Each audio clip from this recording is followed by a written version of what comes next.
Welcome to our channel. విశిష్ట అద్వైత సిద్ధాంతకర్త శ్రీ శ్రీ రామానుజాచార్యుల జీవిత చరిత్ర గురించి తెలుసుకుందాం.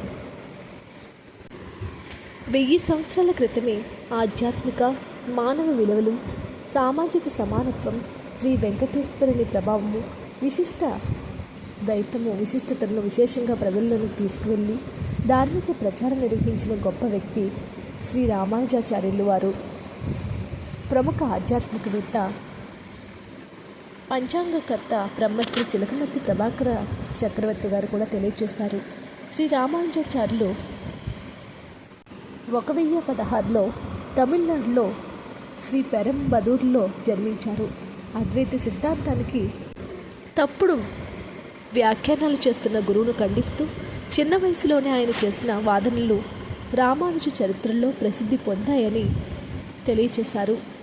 యమునాచార్యుల తర్వాత శ్రీరంగ పీఠాధిపతిగా నియమితులయ్యారు.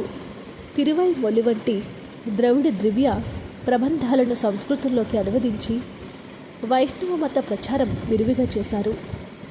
తిరుమంత్రద రహస్యాన్ని విన్నవారంతా పునీతులై జన్మరాహిత్యం పొందుతారని గురువు చెప్పగా అందరికీ మోక్షం కలగాలని సదుద్దేశంతో ఒకనాడు గుడి గోపురం ఎక్కి అందరూ వినేలాగా తిరు మంత్రార్థాన్ని వివరించిన గొప్ప ఆధ్యాత్మికవేత్త రామానుజాచార్యులని తెలియచేశారు. ఏకత్వంలో త్రయీతత్వ భిన్నత్వాన్ని మేళవించి విశిష్టాద్వైత సిద్ధాంతాన్ని రూపొందించారు. ప్రస్థాన త్రయానికి శ్రీభాష్యం రచించారు. కురుత్పల్వార్ వంటి శిష్య బృందాన్ని వెంటబెట్టుకుని దేశం నలుమూలలా పర్యటించారు. పాంచారాధ్యాగమన శాస్త్రనిధులను అనుసరించి అర్చన విధానాన్ని, రాజభోగాది సంప్రదాయాల్ని పటిష్టం చేశారు. ప్రజల్లో వైష్ణవ భక్తి బీజాలు ఎప్పుడూ సడలిపోకుండా కట్టుదిట్టం చేశారు. భగవంతుని యొక్క దృష్టిలో అందరూ సమానులే, అందరూ మోక్షానికి అర్హులే అంటూ సర్వ మానవ సమానత్వ భావాన్ని, సౌభ్రాతృత్వాన్ని బోధించిన తొలి గురువు రామానుజుల వారు. మేల్కోటై క్షేత్రంలో నిమ్న జాతుల వారిని తిరుకులత్తర్ అనే పేరుంచి నేరుగా ఆలయం ప్రవేశించి కల్పించారు. సమతామూర్తిగా తన అవతార పరమార్థాన్ని చాటుకున్నారు.